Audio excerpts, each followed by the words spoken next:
진짜 별의별 거를 다 받았는데, 야, 나 이게 진짜 갑 중에 갑이다. 나 이런 건 처음 봤어. 이런 심사서는.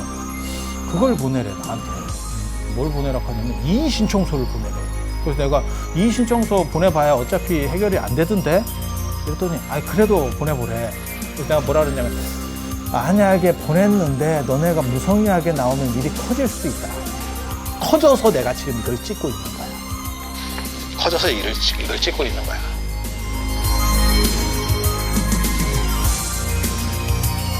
자, 안녕하세요. 오늘 얘기 될 거는 제가 요즘 뭐 특이한 일들을 굉장히 많이 겪는데 말도 못해.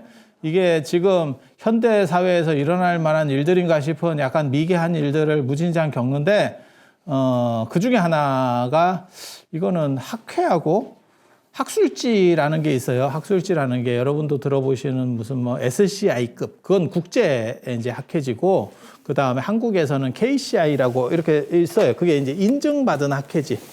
한국연구재단에서 KCI, SCI. 예, 뭐 이렇게 두 종류가 있어. 그래서 이 KCI에 인정되는 게 우리 이제 공통 일반 국내에서는 가장 좋은 학회지들을 엄선해서 저거를 정부에서 기준을 매겨놨거든요. 참고로 말씀드리면 저게 제도가 생긴 게 그렇게 얼마 안 됐어요. 10몇 년 됐나? 한 20년 안 됐을 겁니다. 한 20년 안 됐지 싶어요. 그런데 제가 거기에 170편을 올렸고, 우리나라에서 제일 많이 올린 사람이 저예요. 인문학자 중에는. 내가 이공계는 정확하게 모르겠고, 그리고 요즘은 이게 다 공개가 돼가지고, 뭐 네이버나 이런 데 학술 정보에만 들어가도 엉간히 찾을 수 있어요. 그리고 KCI에 들어가면, 한국연구재단에 들어가면, 거기서 누가 어떤 놈이 몇 편의 논문을 썼는지 정확하게 알아.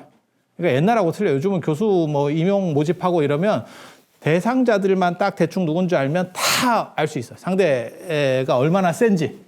예, 그냥 뭐 바로 보입니다. 요즘은 세상이 그런 시절이에요. 그래서 내가 10몇 년 동안 부동의 일이 이런 거 중요한 거야. 이런 거 중요한 거야. 근데 사람들이 나를 이게 공개되면서, 사실은 이런 정보들이 공개되면서 나하고 맞먹으려는 놈들이 거의 사라졌어요. 이것들이 어디 찌리한 것들. 전에는 제가 이렇게 떠들면 사람들이 저렇게 말하면 논문을 못 쓸 거야 이렇게 생각했는데, 그러니까 논문도 써야 되고 책도 써야 되고, 사실은 이렇게 떠드는 것도 해야 되고, 그리고 떠드는 걸 쉽게 하려면 논문을 많이 써야 돼요. 그래서 그걸로 방어적인 것들을 다 만들고, 나는 이만큼을 검토했어 라고 말하고 다시 쉽게 얘기할 수 있고, 이런 작업들이 이뤄야 돼. 근데 이 170편을 등록했다는 게, 여러분, 그게 무진장 사람들이 생각할 때는 이게 안 떨어진다라고 생각하거든요, 우리도. 근데 우리도 엄청나게 떨어집니다. 엄청나게 떨어집니다. 그러니까 무기명 3명한테 전문가 심사를 받는 거예요. 그리고 무기명으로 가는 거고, 그리고 그 사람들은 누군지 잘 몰라. 그래서 자기 마음에 안 맞으면 그냥 날리는 거예요. 그래서 그렇다 보면 별 희한한 케이스들도 굉장히 많습니다. 굉장히 많아요. 그래서 제가 뭐라 그러냐면, 석사 논문 통과하는 것보다 이 등재지 논문 통과하는 게 더 어려워요. 석사 논문은 얼굴을 보고 하기 때문에 서로 그렇게 심한 말을 안 하고, 등재지 논문은 무기명이기 때문에 서로 모른다라고 정확하게 말하면 한참 그 바닥에 있으면 대충 누군지 알아. 초기화. 이게 서로 이렇게 문장 써놓은 것만 봐도 이게 이놈 같은데, 냄새가 나는데, 그 정도 냄새를 못 맡으면 전문가가 아니야. 전문가가 아니야. 왜냐하면 서로 글들을 계속 논문들이 서로 읽다 보면 그 사람의 어떤 패턴이 있어요. 그걸 이제 잡아내는 거야. 단문에서도. 그래서 저 같은 경우는 어디에 많이 올리냐면, 제가 올리는 데는 두 군데, 권위 있는데, 그러니까 큰데, 그게 이제 한국불교학회 같은 데고, 그 다음에 제가 좋아하는 데가 돈 안 내는데, 이거 다 돈 내면서 하는 겁니다. 사람들이 이거 돈 받는다고 생각하더라고요. 우리 같은 경우는 보통 전임은 20만 원, 계제비만 20만 원, 논문 심사하는데 6만 원에서 9만 원 보통 이렇게 내거든요. 그러면 한 25만 원에서 30만 원 정도가 나가요. 그래서 1년에 10편 하면 그것만 해도 한 250에서 300 정도가 나가는 거야. 보통 그렇게 나가요. 그래서 생각보다 이게 돈이 많아요. 돈이 많아. 그런데 이게 별놈의 일을 내가 다 겪었거든. 그리고 저도 학회에 관여를 하는 사람이고 뭐 이래서 이게 시스템을 정확하게 이해를 하고 있는데 이게 별 또라이들이 들어오는 경우들이 많습니다. 그러니까 전공자니까 정상이야 라고 보면 안 돼. 정상이 아닌 사람들도 가끔 있어.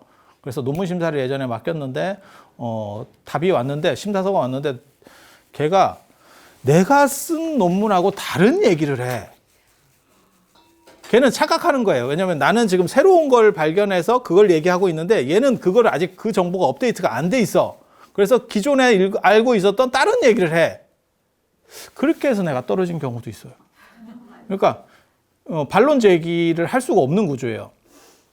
그리고 그런 거 반론해봐야 사실은 서로 귀찮기만 하거든. 근데 요번에 진짜 충격적인 심사서를 내가 받았어. 나 이 세상에 내가 170편을 등록했으면 곱하기 3이거든요. 한 번도 안 떨어졌어도 곱하기 3. 그러면 그것만 갖고도 한 500 몇 개의 심사서를 받은 거야. 이게 3개씩 오니까. 근데 거기서 떨어지는 것까지 치면 한 7, 800개 이상의 심사서를 받아봤을 거야. 진짜 별의별 거를 다 받았는데, 야, 이게 진짜 갑 중에 갑이다. 나 이런 건 처음 봤어. 이런 심사서는. 그래서 뭐가 있냐면, 제가 어떤 논문을 썼냐면, 하남의 건봉사와 봉은사 조실 추인과 역할, 하남 스님에 대한 걸 썼어. 그냥 그렇다 치고, 이 얘기를 하려고 하는 게 아니니까. 근데 여기 점수 배점표가 쫙 있는데, 3명한 점수를 받았는데, 92점을 받고, 88점을 받고, 59점을 받았어요. 그래서 이렇게 되면 A, B, C가 있고 이건 D예요. 그래서 이게 계제 수정후 계제 보통 80점대는 수정후 계제예요. 그리고 70점대 이러면 계제가 안 돼. 그리고 이거는 완전히 계제가 안 되는 거예요. 이거는 다음 기회에 꽝 다음 기회에 그다음에 요거는 아예 안 돼. 이렇게. 근데 이렇게 점수 차이가 나기가 어렵거든. 보통은 이게 전공자들끼리 가면 거의 비슷하게 가요. 그러니까 이쪽으로 가든지 이렇게. 그래서 이 2개 정도 받으면 그냥 계제가 되는 거예요. 이게 수정 계제라는 거는 그냥 몇 가지 이렇게 틀린 거 오자 같은 거 몇 개 고쳐서 그냥 올려 이런 뜻이기 때문에 저건 아무 문제가 없어. 그래서 90점 이상만이 하나 정도 있으면 이게 대부분 다 계제가 되는데 59점짜리가 나왔는데 이걸 내가 읽어보고 어떻게 이렇게 점수차가 크지? 이렇게 했더니 진짜 재밌어. 난 읽어보고 깜짝 놀랐잖아. 내가 쓴 주제를 뭐라고 썼냐면 이 양반이 이런 류의 논문이 학술지에 적합한 것인가를 생각해 봐야 된다. 이런 경우는 하남 스님의 연보, 그러니까 하남 스님 자체가 안 된다는 거예요. 논문 주제가. 하남 스님의 연보를 작성해 나열한 것이지 논문이라고 할 수 있겠는가. 그러니까 하남 스님 주제는 논문이 아니다. 이게 이 말이거든요, 사실은. 야, 내가 하남 스님 갖고 박사 논문을 썼는데, 이런 식으로 하면 안 되잖아. 근데 이거는 이 사람 생각이니까 그렇다 치고, 이제 두 번째부터 나와요. 독창성이 있는가? 그래서 근자에도 다른 학술지에 하남 스님과 관련된 논문을 읽었다. 이런 경우는 그 문 중에서 정리 차원에서 하는 것이 적합하다고 본다. 그러니까 이건 논문이 아니다. 이 사람의 관점은 계속 이거예요. 논문이 아니다. 앞에서도 언급했지만 선원규례 하나만으로 하남 스님이 건봉사와 봉은사에 머물 당시를 언급하는 논문은 앞으로 고려돼. 근데 이 학회 논문이라는 건 작은 주제로 쓰는 거기 때문에 원래 이렇게 작은 주제로 쓰는 거예요. 그러니까 전체를 가지고 쓰는 게 아니야.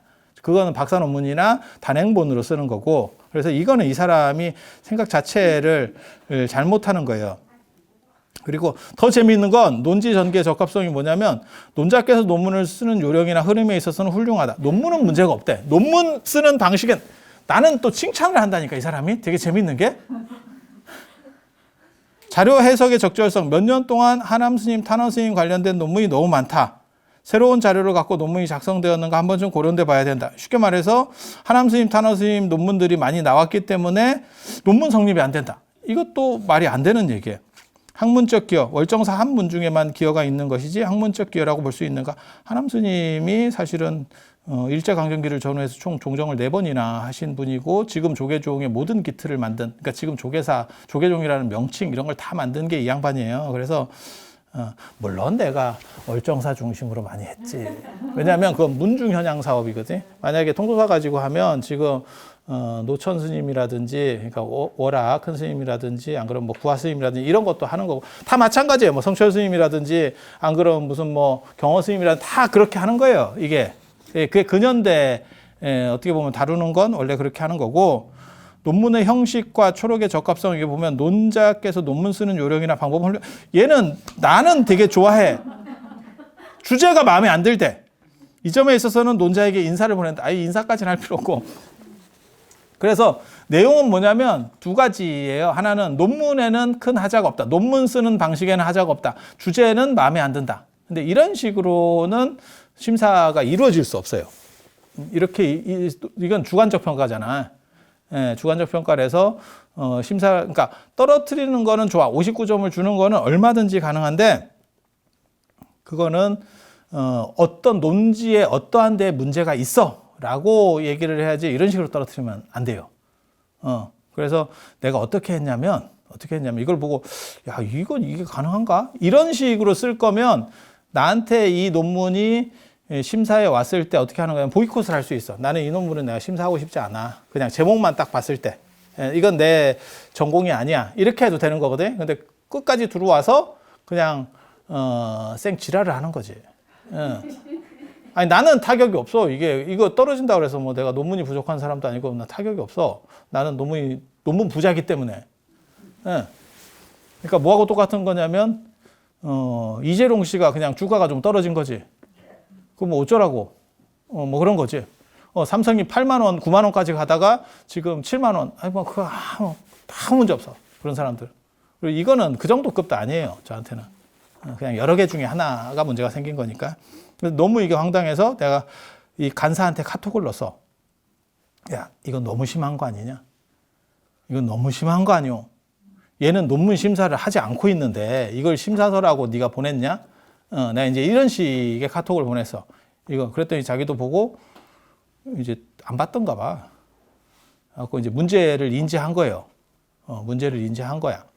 그렇게 해서 그걸 보내래, 나한테. 뭘 보내라고 하냐면 이의 신청서를 보내래. 이의 신청서를. 그래서 내가 이의 신청서 보내봐야 어차피 해결이 안 되던데? 이랬더니 그래도 보내보래. 그래서 내가 뭐라 그랬냐면, 만약에 보냈는데 너네가 무성의하게 나오면 일이 커질 수도 있다. 커져서 내가 지금 이걸 찍고 있는 거야. 커져서 이걸 찍고 있는 거야.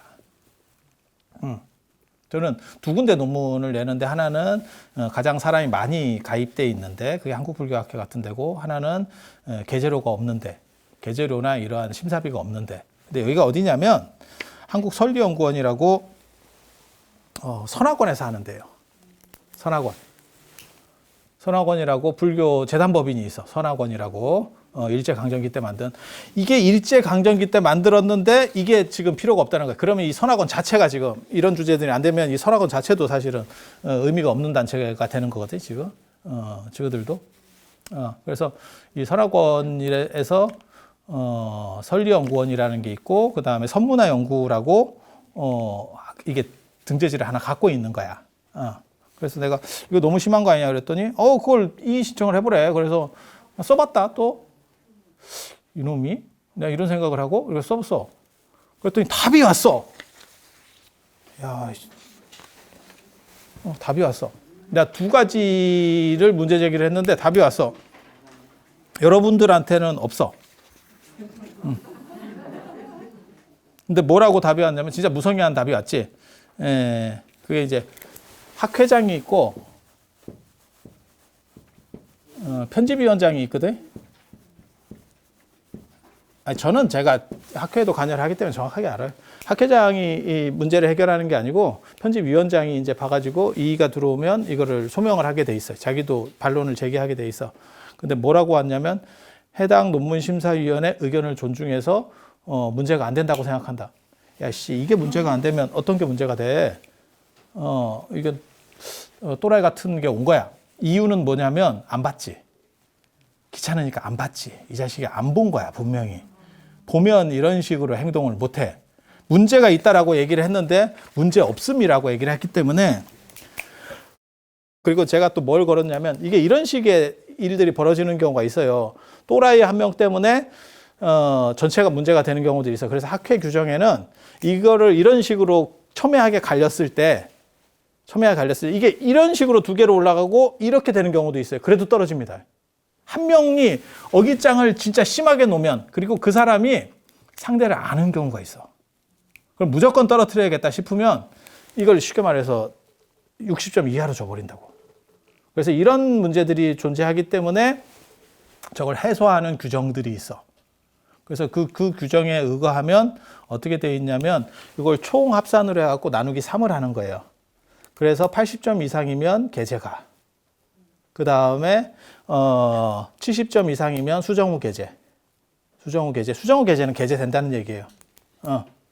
그 다음에 60점부터는 요 다음 기회예요. 그래서 요거를 더해가지고 나누기 3을 하면 어떻게 되냐면 79.6이 나와. 그래서 너네 규정에 의거해도 나는 이거잖아. 이 얘기를 했어. 그랬더니 이놈이 지금 이렇게 보낸 거야. 아무 문제 없음. 그러니까 규정도 어기고 사실은 이렇게 된 거지. 내용도 없고. 그래서 이거를 어떻게 처리를 해야 되지? 그래서 그냥 유튜브 강의나 뽑자. 이게 이렇게 되는 이유는 뭐냐면 이게 선악원이 희한한 놈들이라. 아무튼 내가 보기에는 희한한 놈들이라. 그 법인 대표가 법진 스님이라는 사람인데 그 사람이 학회장이고 편집위원장이고 다 해. 그러니까 선악원 이사장 플러스 이걸 다 하니까 지가 볼 시간이 없는 거야, 자기가. 자기가 볼 시간이 없는 거야. 바쁘지? 그러니까 그냥 뭘 넣어도 안 돼. 이럴 바에는 학회를 운영하면 안 돼. 이런 식으로 무성의 할 거면. 이거를 명예직이라고 생각하는 것 같아. 그러니까 너무 거지 같은 행실을 하는 거지. 그냥 자기가 이 부분에 대해서 내가 전문적인 게 없어. 사실은 이런 거는 다 교수나 강사나 이런 사람들이 해야 되는 거야. 어느 정도 학교 일에 대해서 정확하게 이해하는 사람들. 그냥 행정보직이 아니야. 그래서 이런 문제들이 생겼을 때 룰들을 좀 알아야 정확하게 처리를 하는데 이 양반은 규정보다도 위에 있고 규정보다는 밑에 있어야 되거든요. 어디든. 그러니까 규정이 최고예요. 법이 최고예요. 우리 봤잖아. 어디서 봤어요? 박근혜 대통령. 야, 대통령을 날리는 게 법이구나. 이게 법치국가구나. 라는 걸 정확하게 봤지. 왕조국가는 그게 안 됩니다. 왕조국가는 법을 바꿀 수 있는 거예요. 언제든지 바꿀 수 있는 거고. 그래서 이게 굉장히 재밌는 거예요. 그러니까 자기네들이 제시한 규정, 내가 규정도 여러분들에게 복사해 줬어. 여기 보면 이게 규정에 진짜 그렇게 돼 있어요. 얘네 규정. 우리 또 치밀하잖아. 이것만 가지고는 이건 주관적 평가니까 뭉갤 수 있다고 생각해서 규정을 끄집어내서 규정까지 한 거야. 그런데 이게 다 문제가 없대. 그래서 또 답변을 하라고 요청서를 또 보냈어. 이것들이 이제 대답을 안 해. 대답할 수 없지. 대답할 수 없지. 규정을 지가 만든 규정을 지가 어기고 있는데. 그래서 지금 이런 문제들이 벌어지는 거예요. 그래서 지금 여러분들은 어떻게 아시는지 모르겠는데 이 학회도 대학하고 똑같아요. 지금 엄청나게 정리를 제가 보기에는 해야 돼. 그리고 이런 식으로 비상식적으로 움직이는 학회들은 사실은 없어지는 게 맞아. 없어지는 게 맞아. 그래서 학교가 클 때 이게 학령 인구들이 많을 때 너무 학교를 크게 지금 사이즈를 해놔가지고 지금 좀 있으면 지방대 다 없어져요. 지방대 다 없어져.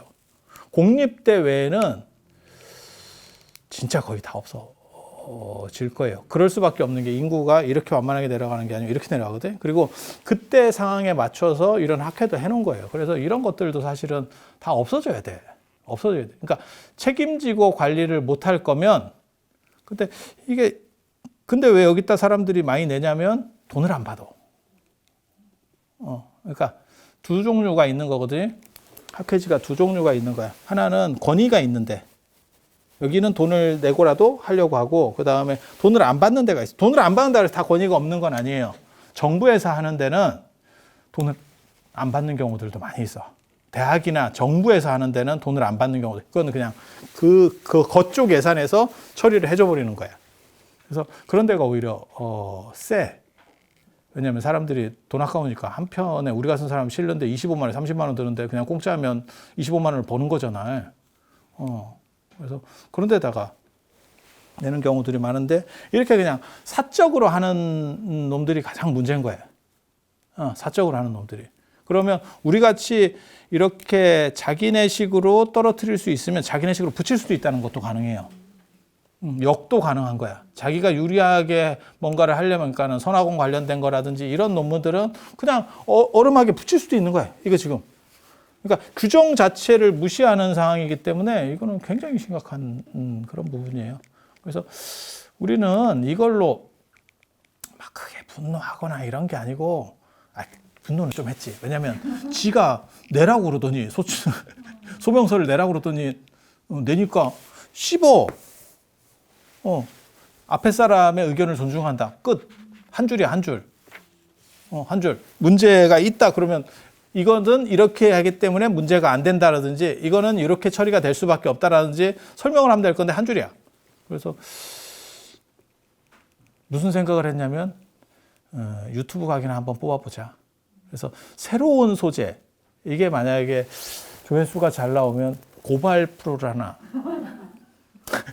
세상 고발 프로그램을 하나를 만들어 볼까. 요즘 너무 좀 밋밋해. 그리고 어느 시점부터 안티가 너무 줄었어. 적들을 좀 만들어서 안티가 많아야 안티도 자산이야. 안티가 많아야 이게 첨예화될수록 조회수는 올라가는 거기 때문에 너무 심심해.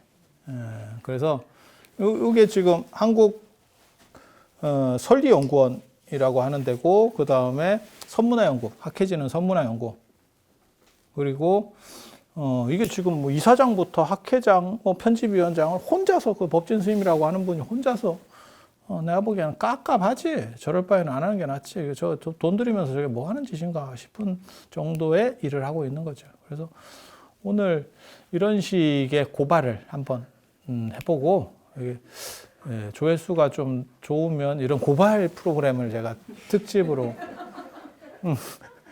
시리즈로 한번 가볼까 싶고, 만약에 했는데 별로 이게 뜨뜻미지근하다, 이 길이 아닌가 보다. 그럼 덕담 쪽으로 이제 한번 가보든가.